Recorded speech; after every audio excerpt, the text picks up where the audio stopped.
أعوذ بالله من الشيطان الرجيم بسم الله الرحمن الرحيم. அன்பிற்குரிய எல்லாம் வல்ல அல்லாஹ் நல்லடியார்களே, மனிதர்களாக பிறந்திருக்கிற ஒவ்வொருவருமே தங்களுடைய இறுதி நாட்கள், அந்த முதுமை வருவதற்கு முன்பாகவே இந்த உலக வாழ்க்கையில் நாம் எதையாவது சம்பாதித்து விட வேண்டும் என்கிற ஆர்வத்தோடு தங்களுடைய வாழ்க்கையின் முந்தைய பகுதியை பயன்படுத்திக் கொள்வதை நாம் பார்க்கிறோம். அதுல முஸ்லிம்களாக இருக்கக்கூடிய நாம் எப்படி நம்முடைய முதுமை வயது அதில் நாம் ஓய்வெடுக்கிற அளவிற்கு நாம் உழைக்க வேண்டும் என்கிற பேராவல் கொண்டிருக்கிறோமோ, அதை விட பன்மடங்கு நம்முடைய இறுதி உயிர் போகிற அந்த நேரம் எப்படியானதாக அதை அமைத்துக் கொள்ள போகிறோம் என்பதிலையும் மிகுந்த கவனம் எடுக்க வேண்டும். ஏனென்றால் அல்லாஹ்வின் தூதர் ஸல்லல்லாஹு அலைஹி வஸல்லம் அவர்கள் நமக்கு சொல்லித் தருகிறார்கள், ஒருவருடைய அந்த இறுதி நிலை, அந்த இறுதி நேரத்தில் அவர் எப்படியெல்லாம் தன்னுடைய வாழ்க்கையை கட்டமைக்க வேண்டும் என்கிற பல வழிகாட்டுதல்களை வழங்குறாங்க. அதிலும் குறிப்பாக பல்வேறு நற்காரியங்கள்ல சொர்க்கத்தை கடமையாக்குகிற பல விஷயங்களை அல்லாஹ்வுடைய தூதர் நமக்கு சொல்லித் தருகிற அடிப்படை மாதிரியே எந்த தீய குணம் அறவே நம்மிடத்தில் வாழ்க்கையில் இருந்துவிடக் கூடாது என்பதையும் நமக்கு வழிகாட்டி சென்றிருக்கிறாங்க. அந்த அடிப்படையில் அந்த இறுதி நேரத்தில் நமக்கு இருக்க வேண்டிய சில பண்புகளை நபிகள் நாயகம் ஸல்லல்லாஹு அலைஹி வஸல்லம் அவர்கள் சொல்லித் தருகிற அடிப்படையில் ஒரு நபிமொழியை நாம் பார்க்கிறோம். நபிகள் நாயகம் ஸல்லல்லாஹு அலைஹி வஸல்லம் அவங்க சொல்கிறார்கள், மன் ஃபாரக ரூஹுல் ஜஸத் வஹுவ பரீஉம் மின் ஸலாஸின், யாருடைய உயிர் அவருடைய உடலில் இருந்து விலகுகிற அந்த நேரத்தில் பரீஉம் மின் ஸலாஸின், மூன்று விஷயங்களில் இருந்து விலகி இருக்கிறாரோ, தஹலல் ஜன்னா, அவர் சொர்க்கத்தில் நுழைந்து விட்டார் என்று நபிகள் நாயகம் ஸல்லல்லாஹு அலைஹி வஸல்லம் சொல்றாங்க. உயிர் போகிற அந்த நொடியில் அல்லாஹ் பல்வேறு விதமான அடிப்படைகளை ஒரு முஃமினுக்கு அல்லாஹ் செய்து தருகிறான். உயிர் போகிற போதே ஒருவர் தன்னுடைய வாழ்க்கையில் அவர் எப்படியாக வாழ்ந்திருக்கிறார் என்பதை அவர் புரிந்து கொள்கிற விதத்தில் அல்லாஹ் அந்த ஏற்பாடுகளை செய்து தருவதாக நபிகள் நாயகம் ஸல்லல்லாஹு அலைஹி வஸல்லம் சொல்றாங்க. அப்ப அந்த ப்ராசஸ்க்கு முன்னாடியே நாம் எந்த அளவிற்கு அதில் தயாராக இருக்க வேண்டும் என்றால், அதற்கு பல்வேறு வழிகாட்டுதல் வழங்கப்பட்டாலும் கூட ஒரு மூன்று விஷயத்தில் நாம் கவனம் செலுத்துகிற போது, உயிர் போகிற தருவாயில் இந்த மூன்று விஷயங்கள் நம்ம இடத்தில் இருந்து விடக்கூடாது, இந்த மூன்று பண்புகளை அறவே நாம் பெற்றிருக்க கூடாது என்கிற நிலையில் நம்முடைய உயிர் பறிக்கப்பட்டால் நாம் சொர்க்கம் நுழைந்து விடுவோம் என்கிற உத்தரவாதத்தை அல்லாஹ்வின் தூதர் ஸல்லல்லாஹு அலைஹி வஸல்லம் அவங்க நமக்கு சொல்றாங்க. அது என்னென்ன விஷயங்கள் என்று நாம் பார்க்கிற போது, அல்லாஹ்வுடைய தூதர் அதில் முதலாவது விஷயமாக குறிப்பிடுகிறார்கள் அல் கிப்ர், பெருமை என்று குறிப்பிடுறாங்க. இரண்டாவது அம்சம் வல் குலூல், மோசடி செய்தல் என்பதை குறிப்பிடுறாங்க. மூன்றாவதாக அத்தைன், கடன் என்று அல்லாஹ்வின் தூதர் ஸல்லல்லாஹு அலைஹி வஸல்லம் அவர்கள் இந்த மூன்று சாராம்சங்களை சொல்றாங்க. இதுல அந்த முதலாவது சொல்லப்படக்கூடிய கிப்ர் என்கிற அந்த பெருமை, இந்த பண்பு, இதை ஒரு பாவமாக கருதாமல் ஏதோ ஒரு விதத்தில் நம்மோடு இது ஒட்டிக்கொண்டே நாம் வளர வளர இதுவும் நம்மோடையே சேர்ந்து வளர்ந்து கொண்டிருக்கிறது என்கிற ஒரு நிலையை நாம் பார்க்கிறோம். பொதுவாகவே பெருமை அடிக்க கூடாது, பெருமை நம்மிடத்தில் வரக்கூடாது என்கிற கண்ணோட்டம் நம்மிடத்தில் இருக்கத்தான் செய்கிறது. ஆனா நாம அந்த பெருமைனா என்ன என்கிற போதிய தெளிவில்லாமலேயே அறியாமையிலேயே பெருமை அடிக்கிற குணம் நம்மிடத்தில் வந்து விடுகிறது. ஏன்னா பெருமைனா நாம் என்ன நினைக்கிறோம், ஒருவர் நல்ல முறையில அவருடைய நடவடிக்கையை நாம் பார்க்கிற போது அவர் ஒரு சில நடவடிக்கை நாம் வச்சிருக்கிறோம். சாதாரணமா எல்லாம் இப்படி உடை அணியும் பொழுது வேறு மாதிரி ஒரு உடை அணிந்தால், என் பெருமையை பத்தியா, அவருக்கு இருக்கிற திமிர பாத்தியா, ஆணவ அகம்பாவத்தை பார்த்தீர்களா என்று நாம் இப்படி பேசிக் கொள்வதை பழமையாகவே வைத்திருக்கிறோம். ஆனா உண்மையில் பெருமை என்பது என்ன என்கிற வரைவிலக்கணத்தை அல்லாஹ்வின் தூதர் ஸல்லல்லாஹு அலைஹி வஸல்லம் சொல்றாங்க. அதற்கு முன்பாக நபி அவர்கள் சொல்கிற ஒரு ஆழமான எச்சரிக்கையையும் நாம பார்க்கிறோம். நபிகள் நாயகம் ஸல்லல்லாஹு அலைஹி வஸல்லம் சொல்றாங்க, லா யதுகுலுல் ஜன்னத மன் கான ஃபீ கல்பிஹி மிஸ்கால தர்ரத்தின் மின் கிப்ர், அணு அளவு யாருடைய உள்ளத்தில் ஒரு பெருமை ஏற்பட்டு விடுகிறதோ அவர் சொர்க்கம் புகவே முடியாது என்கிற எச்சரிக்கை நபிகள் நாயகம் ஸல்லல்லாஹு அலைஹி வஸல்லம் அவங்க சொல்றாங்க. சொர்க்கம் செல்வதற்கு நமக்கு அல்லாஹ்வின் தூதர் இதை முதலாவதாக ஏன் குறிப்பிட்டாங்கன்றதை இந்த செய்தியினுடைய விளக்கத்தின் மூலமாக புரிகிறோம். அணு அளவிற்கு கூட நம்மிடத்தில் பெருமை என்கிற குணம் ஏற்பட்டு விடவே கூடாது என்பதை அல்லாஹ்வின் தூதர் ஸல்லல்லாஹு அலைஹி வஸல்லம் சொல்றாங்க. சின்ன அளவு, அணு அளவு நம்முடைய உள்ளத்தில் பெருமை ஏற்பட்டு விடக்கூடாது. ஏன் அவ்வளவு தீவிரமாக சொல்லப்படுகிறது என்பதை மற்ற நபிமொழிகள்ல நாம் தெளிவடைகிறோம். இத சொன்ன உடனேயே அல்லாஹ்வின் தூதர் இடத்துல ஒரு மனிதர் கேட்கிறார், நாம் இப்படி தவறா வழங்கி வச்சிருக்கிறோம்ல, அதே மாதிரி புரிதலோடு ஒரு மனிதர் அல்லாஹ்வின் தூதர் இடத்துல கேட்கிறார், அல்லாஹ்வின் தூதரே, இன்ன ரஜுல யுஹிப்பு ஐ யகூனு ஸௌபுஹு ஹஸனா, ஒருவர் தன்னுடைய ஆடை அழகான முறையில் இருக்க வேண்டும் என்று நினைக்கிறார். வனாலு ஹஸனத்தன், தன்னுடைய அந்த காலணி அழகாக இருக்க வேண்டும் என்று நினைக்கிறார். இது பெருமையா என்று கேட்கிறார். அல்லாஹ்வின் தூதர் ஸல்லல்லாஹு அலைஹி வஸல்லம் அவர்கள் மிக அழகான, தெளிவான, நேர்த்தியான ஒரு பதிலை வழங்குகிறார்கள். இன்னல்லாஹ ஜமீல் யுஹிப்புல் ஜமால், அல்லாஹ் மிக அழகானவன், அழகைத்தான், அழகானவர்களைத்தான் இறைவன் விரும்புகிறான். உங்களிடத்தில் இருக்கிற சிறந்த ஆடைகளை அணியுங்கள், சிறந்த காலணிகளை அணியுங்கள், உங்களை சிறப்பாக இறைவன் வழங்கியிருக்கிற அந்த அருட்கொடைகளை இறைவன் சொல்லியிருக்கிற வகையில் ஹலாலான முறையில் நீங்கள் சம்பாதித்தவற்றை வைத்து நீங்க அலங்கரித்துக் கொள்ளுங்கள். உங்களை அழகாக காட்டிக் கொள்வது குற்றமே இல்லை, அது பெருமையே இல்லை என்று அழகான பதிலை அல்லாஹ்வின் தூதர் ஸல்லல்லாஹு அலைஹி வஸல்லம் அவர்கள் அளித்துவிட்டு, இது இல்லைன்னா எது இருக்குன்னு அதை சொல்லணும்ல. அடுத்த வார்த்தைகளில் அல்லாஹ்வின் தூதர் அதை தெளிவுபடுத்துகிறார்கள். அல் கிப்ரு பத்தருல் ஹக்கி வகம்துன் நாஸ், பெருமைனா எது தெரியுமா? சத்தியத்தை மறுப்பதும் பிறரை இழிவாக நினைப்பதும் தான் பெருமை என்று சொல்றாங்க. 2 அளவுகள் தான் நமக்கு பெருமையா, இது பெருமை இல்லையா என்று நாம் அளவீடு செய்வதற்கான ஒரு ஸ்கேல், ஒரு அளவீடு, மிக அழகான அளவீடு. இது பெருமையான நமக்கு சந்தேகம் வந்தா இந்த 2 அளவுகளுக்குள்ள வந்துச்சுன்னா அது பெருமைதான். இதற்குள் வரவில்லை என்றால் எதுவுமே பெருமை இல்லை என்று நாம் தெளிவடைந்து கொள்ளலாம். அப்ப அல்லாஹ்வின் தூதர் ஸல்லல்லாஹு அலைஹி வஸல்லம் அவர்கள் சொல்லுகிற இந்த தன்மை எவ்வளவு ஆபத்தானது, இந்த தன்மை நம்ம இடத்தில் இருக்கிறதா அப்படின்னு கொஞ்சம் கொஞ்சமா நம்ம சுய பரிசோதனை செய்து பாருங்கள். இன்னைக்கு இந்த 2 பண்புகள்ல ஏதோ ஒரு பண்பு நம்ம இடத்தில் ஏற்பட்டு விடுகிறது. அதுல மிக முக்கியமாக முதல் பண்பாக நபி அவர்கள் சொன்னார்கள், அது எவ்வளவு டேஞ்சர் ஆனது.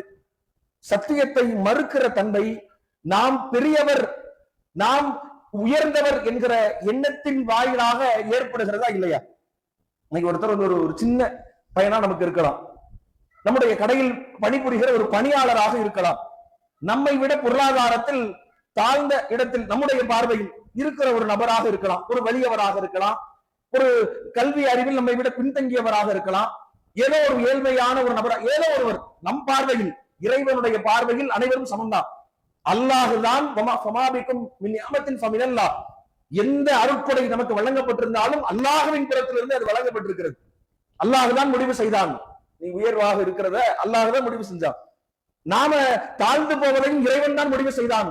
தான் நாடியவருக்கு கூடுதலாகவும் தான் நாடியவருக்கு குறைத்தும் வழங்கி இறைவன் சோதனையாகத்தான் இதை வழங்கி இருக்கிறான். அப்படிய கூட கொடுத்தவன் சிறந்தவனும் இல்லை, குறைவாக பெற்றவன் தாழ்ந்தவனும் இல்லை என்கிற அந்த ஏற்பாட்டை முதல்ல தெளிவாக புரிந்து கொள்ள வேண்டும்.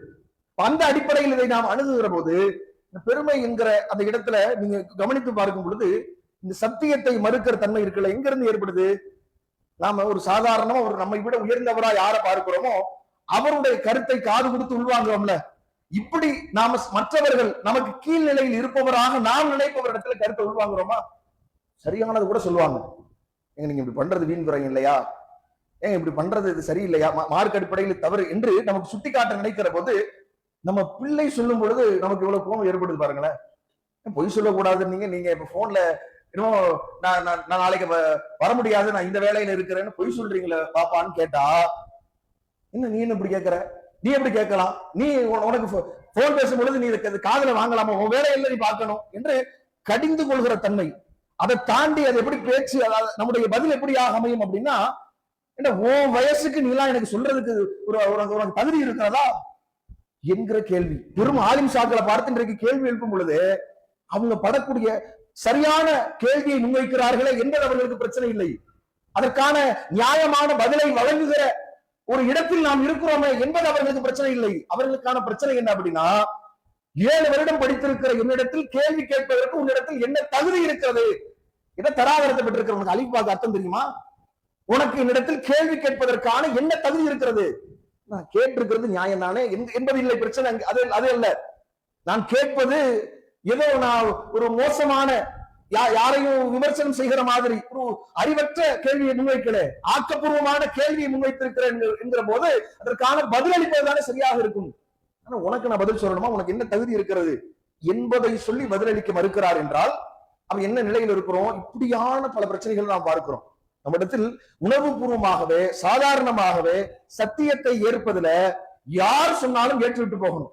நல்லது, ஒருத்தர் நல்ல நல்ல விஷயத்தை ஒருவர் சொல்கிறாரா, அவர் யார், எப்படியானவர், நமக்கு மேலானவரா கீழானவரா, நம்மளை விட தகுதியில் உயர்ந்தவரா தாழ்ந்தவரா, வயதில் குறைந்தவரா தாழ்ந்தவரா, எந்த பாகுபாடும் இல்லாமல் சரியை சொன்னால் சரிதான், மாற்றிக்கொள்கிறேன் என்று அந்த தன்மையை நாம முதல்ல உள்வாங்கிக்கணும். யார் நம்மிடத்தில் சொன்னாலும் சத்தியத்தை சொல்கிறார்கள் என்றால், ஏன்னா பல அந்த வரலாற்று நிகழ்வுகளை நீங்கள் பார்த்தீர்கள் அப்படின்னு சொன்னா, இந்த ஓரிரை கொள்கையை ஏற்க மறுத்தவர்களுடைய அனைவருடைய வாதமுமே பெருமையாகத்தான் அதனுடைய அடிப்படையை நாம் பார்க்கிறோம். நீங்க பாருங்களேன், அல்லாஹ் இந்த இப்லீஸை ஆதம் அலைஹிஸ்ஸலாம் அவர்களை படைக்கிற அந்த நிகழ்வு, அவன் வெளியேறுவதற்கான அடிப்படை காரணம் என்ன? அல்லாஹ் இவ்வளவு உயரத்தில் வைத்திருந்தான். வானவர் பட்டாளத்தோடு அந்த இப்லீஸை ஜின் இனத்தை சார்ந்தவனை அமர்ந்திருக்க இறைவன் செய்கிறான். அவர்களோடு சேர்ந்து இறைவன் படைக்கிற அந்த நேரத்தில் முதல்ல ஆதம் அலைஹிஸ்ஸலாம் அவர்களுக்கு அல்லாஹ் ஆதம் அஸ்மாவுல்லாஹ் எல்லா விஷயத்தையும் சொல்லி தந்து வானவர்களிடத்திலாம் அந்த கேள்வி எல்லாம் கேட்கிறான். எந்த வானவரும் அதற்கான பதிலை அளிக்காத போது ஆதம் அலைஹிஸ்ஸலாம் அவர்களை அல்லாஹ் பதிலளிக்க சொல்கிறான். ஆதம் அலைஹிஸ்ஸலாம் அவர்கள் பதிலளிக்கிறார்கள். அப்ப ஆதமுக்கு நீங்கள் பணியுங்கள் என்று அல்லாஹ் உத்தரவிடுகிறான். அபா வஸ்தக்பர வகான மினல் காஃபிரீன், இப்லீஸ் மட்டும் அதுல அந்த இறைவனுடைய கட்டளைக்கு கட்டுப்பட மறுக்கிறான். அபா, அவன் மறுக்கிறான். வஸ்தக்பர், அவன் பெருமை அடிக்கிறான். வகான மினல் காஃபிரீன், காஃபிர்களில் ஒருவனாக மாறிவிடுகிறான். என்னை நெருப்பால் படைத்திருக்கிறாய், அவரை மண்ணால் படைத்திருக்கிற நான் எப்படி அவருக்கு பணிய முடியும் என்று இறைவனிடத்தில், அப்படி படைத்த உயர்ந்தவனிடத்தில் ஒரு கேள்வியை முன்வைக்கிறான். பெருமை அவனுக்குள் வருகிறது. பெருமை வந்த உடனேயே அவன் கொண்டிருக்கிற தகுதியெல்லாம் இழந்து விடுகிறான். இறைவனுக்கு எதிரான பகிரங்க எதிரியாக நரகத்தில் நிரந்தரமாக கிடக்கக்கூடிய ஒரு இடத்தை பெறுவதற்கு இந்த பெருமைதான் அடித்தளமாக அமைகிறது என்கிற போது மிகுந்த கவனத்தோடு இருக்கணும். துளி அளவு நம்முடைய உள்ளத்தில் அது விடக்கூடாது. அதுல மிகுந்த ஒரு கவனத்தோடு நடக்க வேண்டும் என்பதை பார்க்கிறோம். ஒவ்வொரு நபிமார்களையும் பாருங்கள். நபி நூஹ் அலைஹிஸ்ஸலாம் அவர்கள் பிரச்சாரத்தை மேற்கொள்கிற போது அந்த கூட்டமே அதைத்தானே சொன்னார்கள். உங்களை பின்பற்றக்கூடியவர்கள் எல்லாம் இல்லா பசரம் மிஸ்லனா, எங்களை போன்ற மனிதர்களாகத்தானே பார்க்கிறோம். ஒமான் அராக்க இத்தபாக்க இல்லல்லதீன அதானி, நான் எங்களை விட கீழ்நிலையில் இருப்பவர்கள் தானே உங்களை பின்பற்றவே செய்கிறார்கள் என்கிற வாதத்தை முன்வைக்கிறத பார்க்கிறோம். இப்படி ஒவ்வொரு கட்டத்திலையும் அல்லாஹ்வின் தூதர் ஸல்லல்லாஹு அலைஹி வஸல்லம் அவர்கள் பிரச்சாரத்தை மேற்கொள்கிற போது அந்த மக்கத்து காஃபிர்களுக்கு தடையாக இருந்த பிரச்சனை என்ன? நாங்கள்லாம் சமுதாயத்தில் உயர்ந்தவர்கள், குறைஷி குலத்தை சார்ந்தவர்கள், அந்த காபத்துல்லாவை நிர்வகிக்கக்கூடியவர்கள், இந்த அடிமைகளும் இந்த சாதாரணமானவர்களும் எங்களுக்கு சரிசமமாக நிற்பதா? குறையுடையவர்கள் இவர்கள் எங்களோடு சேர்ந்து தோளோடு தோல் நிற்பதா என்று கேள்விகளை முன்வைக்கிற போது தானே அல்லாஹ்வுடைய தூதர் கண்டிக்கப்படுகிறார்கள். அபஸபத்தவல்லா, இவர் கடுகெடுத்தார், அலட்சியம் செய்தார், கண் தெரியாதவராக அவர் இருக்கலாம், ஆனால் நாளை வருவார்கள் என்று அவர்களுக்கு வழங்கக்கூடிய முக்கியத்துவத்தை இன்றைக்கு இணைந்திருக்கிற நேர்வழியில் பயணிக்கிற இவருக்கு நீர் அளிக்க வேண்டாமா என்று அல்லாஹ் கடிந்து கொள்கிறான் என்றால், அப்போ இவர்களுடைய அந்த சிந்தனை நாம கொஞ்சம் சின்ன பிரச்சனை தானே அப்படியே நேர்வழியில் இருந்து நம்மை மடைமாட்டம் செய்கிற ஒரு பெரிய வேலை இந்த பெருமை நம்மை மடைமாட்டம் செய்துவிடும் என்பதற்கு இதெல்லாம் சான்றுகளாக நாம் பார்க்கிறோம். இதை எப்படி நாம் தவிர்ப்பது அப்படின்னா, பிறரை இழிவாக நினைக்கிற எண்ணம் நமக்கு எங்க ஏற்படுதுன்னு பாருங்களேன். எங்கெல்லாம் ஏற்படுது அப்படின்னா, நம்மளை நாம உயர்வாக நினைக்கிற அந்த எண்ணம் அது எவ்வளவு மோசமானது. அல்லாஹ்வுடைய தூதர் அவர்கள் எவ்வளவு அழகான முன்மாதிரி பாருங்க. இவ்வளவு உயர்ந்த இடத்தில் இருந்தாலும் முஹம்மது உங்களில் யார் என்று கேட்கிற அளவிற்கான ஒரு சாதாரண இடத்தில் நபிகள் நாயகம் ஸல்லல்லாஹு அலைஹி வஸல்லம் அவர்கள் தன்னை அடையாளப்படுத்திக் கொண்டார்கள்.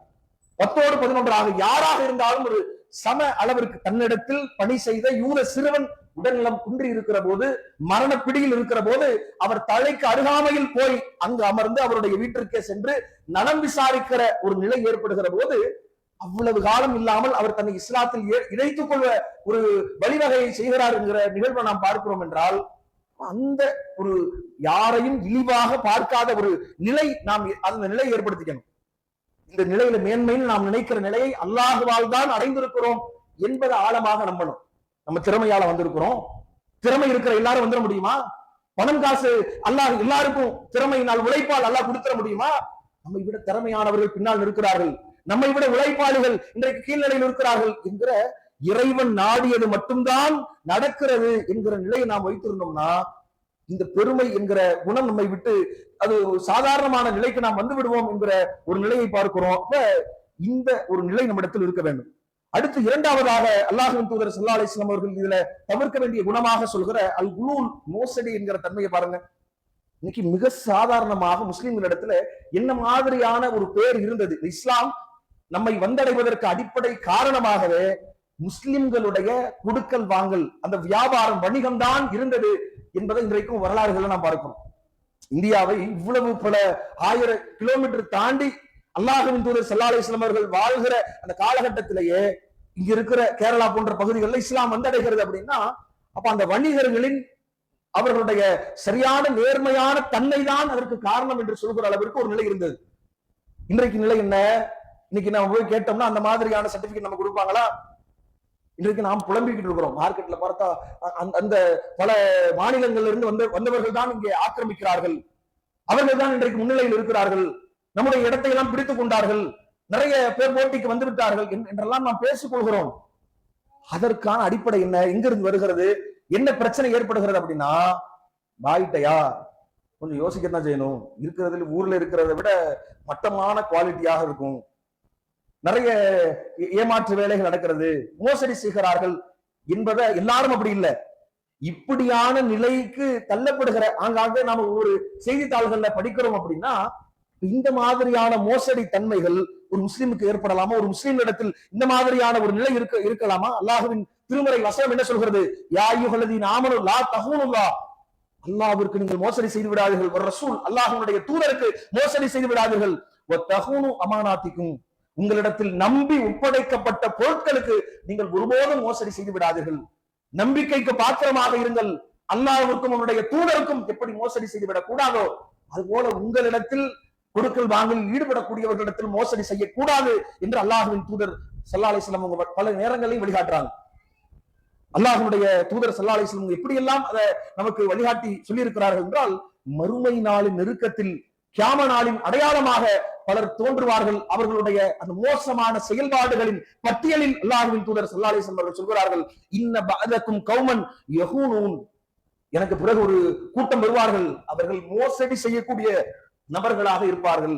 எப்படி அவர்களுடைய நிலை இருக்கும் என்றால், சாட்சிக்கு அவர்களை ஆதாரங்களாக கூப்பிடுகிற போது பொய் சாட்சியம் சொல்வார்கள், மோசடிக்காரர்களாக இருப்பார்கள் என்பதை அல்லாஹ்வின் தூதர் ஸல்லல்லாஹு அலைஹி வஸல்லம் அவர்கள் மறுமையின் அடையாளமாகவே சொல்லி காட்டுகிறார்கள் என்கிற போது இந்த நிலை இன்னைக்கு மிக சாதாரணமாக இருக்கிறது.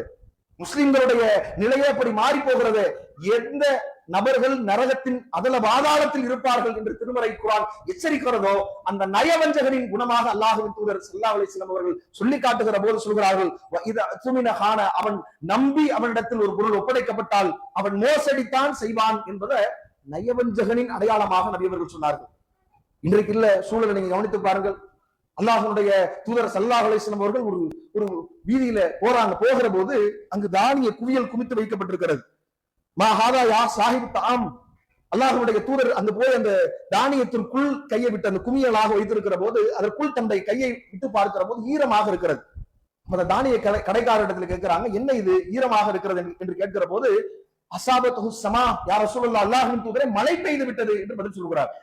நபிகள் நாயகம் ஸல்லல்லாஹு அலைஹி வஸல்லம் கேட்கிறாங்க, அஃபலா ஜஅல்தஹு ஃபௌக தாம், இதை நீ பரப்பி மக்கள் பார்க்கும் விதத்தில் வைத்திருக்க கூடாதா? மழை பெஞ்சிருச்சு, சரி, நீ என்ன செய்திருக்கணும்? மக்கள் அதை விலைக்கு வாங்குகிறார்கள் என்கிற போது அதை மக்கள் பார்க்கிறபடி நீ அதை செய்திருக்கணுமா இல்லையா? அல்லாஹ்வின் தூதர் கேட்கிறார்கள். சொல்லிவிட்டு நபிகள் நாயகம் ஸல்லல்லாஹு அலைஹி வஸல்லம் அவர்கள் சொல்கிறார்கள், மன் கஸ்ஸ ஃபலைஸ மின்னா, யார் பிறரை ஏமாற்றுவாரோ மோசடி செய்வாரோ அவர் நம்மை சார்ந்தவர் அல்ல. முஸ்லிம் என்கிற தராதரத்தை அவர் இழந்து விடுகிறார். மோசடி செய்கிற வேலை நம்மிடத்தில் இருந்து விடக் கூடாது என்று அல்லாஹ்வின் தூதர் ஸல்லல்லாஹு அலைஹி வஸல்லம் அவர்கள் சொல்லி காட்டுகிறார்கள் என்கிற போது மறுமையை பயந்தவர்களாக நம்மிடத்தில் மோசடி தன்மை, இந்த நம்பிக்கைக்கு பாத்திரமாக இருக்க வேண்டும். மூன்றாவது அத்தைன், கடன் என்று சொன்னார்களே, நீங்க யோசித்து பாருங்கள். இத இன்றைக்கு நாம ஒரு பாவமாக கருதுகிற மனநிலையே இல்லை. அல்லாஹ்வின் தூதர் ஸல்லல்லாஹு அலைஹி வஸல்லம் அவர்கள் தன்னுடைய தொழுகையில் அதிகமாக பிரார்த்தனை செய்யக்கூடியவர்களாக இருந்தார்கள். அல்லாஹும்ம இன்னி அஊது பிக்க மினல் மஅஸமி வல் மஅரமி, இறைவா பாவம் செய்வதிலிருந்தும் கடனில் இருந்தும் என்னை பாதுகாப்பாயாக என்று கேட்கிற போது ஆயிஷா ரலியல்லாஹு அன்ஹா அவர்கள் அல்லாஹ்வின் தூதரிடத்தில் கேட்டார்கள், அல்லாஹ்வுடைய தூதரே, நீங்கள் அதிகமாக அக்ஸருமா தஸ்தாயிது யா ரசூலுல்லாஹ், அதிகமாக இது பற்றி ஏன் நீங்கள் அல்லாஹ்விடத்தில் நீங்கள் கேட்டுக்கொண்டிருக்கிறீர்கள் அல்லாஹ்வின் தூதரே என்று கேட்கிற போது, இந்த கடன் வாங்குவதல் என்கிற தன்மை ஒரு மனிதரை இன்ன ரஜுல இதா கரிம ஹத்தஸ ஃபகதப வஅத வஅக்லஃப, அவன் பொய் பேசுவதற்கு இது காரணியாக அமைந்து விடுகிறது. கொடுத்த வாக்குறுதியை நிறைவேற்ற முடியாமல் போவதற்கு இந்த கடன் ஒரு காரணமாக அமைகிறது. பல்வேறு பாவ செயல்களுக்கு நயவஞ்சக தன்மையை பெறுவதற்கு இந்த கடன் ஒரு அடிப்படையாக இருப்பதால் இந்த கடனில் இருந்து நான் பாதுகாப்பு தேடுகிறேன் என்று அல்லாஹ்வின் தூதர் ஸல்லல்லாஹு அலைஹி வஸல்லம் அவர்கள் சொன்னார்கள் என்கிற போது இங்க நாம் மிகுந்த கவனத்தோடு இருக்கணும். தேவையா, நமக்கு வாங்க வேண்டிய சூழலா, கடன் உண்மையுமே வாங்க வேண்டிய அவசியத்துக்கு நாம் தள்ளப்பட்டிருக்கிறோமா? இன்னைக்கு அத்தியாவசியத்துக்கு வாங்குவதை விட ஆடம்பரங்களுக்கும் நம்முடைய வீண் செலவுகளுக்கும் தான் இன்றைக்கு பல கடன்களை வாங்கப்படுவதை நாம் பார்க்கிறோம். இந்த கடன் வாங்குகிற போதும் அதற்கு பல்வேறு வழிகாட்டுதலை மார்க்கம் சொல்கிறது. முறையாக பேசிய அடிப்படையில், நிபந்தனையிட்ட அடிப்படையில் திரும்ப கொடுக்கப்பட வேண்டும். வைத்துக் கொண்டே நிறைவேற்றாத போது அதை பாவமாக மார்க்கம் சொல்லுகிற நிலைகளை பார்க்கிறோம். இதை தாண்டி அல்லாஹ்வின் தூதர் எந்த அளவிற்கு உச்சகட்ட எச்சரிக்கை செய்தார்கள் என்றால், அல் கத்லு ஃபீ சபீலில்லாஹ் யுகஃபிரு குல்ல ஷைஇன் இல்ல தைன், அல்லாஹ்வின் பாதையில் ஒருவர் கொல்லப்பட்டு விட்டால் அவர் செய்திருக்கிற அத்தனை பாவங்களும் மன்னிக்கப்படும், இல்ல தைன், கடனை தவிர என்று அல்லாஹ்வின் தூதர் ஸல்லல்லாஹு அலைஹி வஸல்லம் சொல்றாங்க. அல்லாஹ்வின் பாதையில உயிரையே தியாகம் செய்த ஒரு ஷஹீத், அல்லாஹ்விற்காக உயிரை விட்ட அந்த உயிர் தியாகி, அவருக்கு எல்லா பாவங்களும் மன்னிக்கப்படும். கடன் வாங்கியிருந்தால் அது மன்னிக்கப்படாது என்று அல்லாஹ்வின் தூதர் ஸல்லல்லாஹு அலைஹி வஸல்லம் அவர்கள் பார்ப்பார்கள். ஒருவர் ஜனாசா கொண்டு வைக்கப்பட்டால் இவருக்கு அல்லாஹ்வுடைய தூதர் அவர் அந்த பாவம் செய்திருக்கிறாரா என்பதையெல்லாம் தாண்டி இவர் கடன் இருக்குதா, கடனை நிறைவேற்றுவதற்கு ஆள் இருக்கிறார்களா என்று கேட்பார்கள். அது அரசாங்கம் நிறைவேற்ற முடிகிற நிலையில் இருந்தால் அதை நிறைவேற்றி விட்டு தொலை வைப்பார்கள். இல்லை என்கிற நிலையில் இருந்த போது உங்கள் அந்த தோழருக்கு நீங்களே தொலை வைத்துக் கொள்ளுங்கள் என்று அந்த ஜனாசா தொழுகையை அல்லாஹ்வின் தூதர் ஸல்லல்லாஹு அலைஹி வஸல்லம் அவர்கள் புறக்கணித்திருக்கிறார்கள் என்பதை நாம் பார்க்கிறோம் என்றால் அது எவ்வளவு ஒரு மோசமான நிலைக்கு அல்லாஹ்வின் தூதர் அதை நகர்த்தி சென்றிருக்கிறார்கள்.